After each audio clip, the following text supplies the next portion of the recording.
முதலில் நீ பிறரிடம் நடந்து கொள்வதுதான் ஒழுக்கமாகும் அப்படின்னு இது பெரியார் சொன்னாரா? நான் யோசிக்கிறேன், ஏடா பெரியார் சொன்னது எங்கேயோ மைக்கில கேக்குது, பின்னாடியே வருது.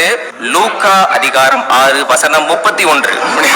அது பைபிள்ல போட்டிருக்குது. இப்ப பழைய பரிசா இருக்குல்ல, அதுல அதிகமா ஆசைப்படுற அவரிகம், அதிகமா கோவப்படுற புபரிகம், நல்லா வாழ்ந்துதான் சரித்திரமே கிடையாது. கீழே தந்தை பெரியார். எப்படி சிரிப்பு வருது இல்ல? அப்படித்தான் எங்களுக்கும் சிரிப்பு வருது. வெளிநாட்டு அறிஞன் சொல்லிட்டு போனது அதெல்லாம் ஏன் வலி, தனி வலி. கீழே தந்தை பெரியார். பெரியார் என்ன எழுதி வச்சுட்டு போனாரு? எதை வேணா எழுதிக்கோ, கீழே என் பேரை போட்டுக்கோ, அதான் எழுதி வச்சிருக்க வாய்ப்பு.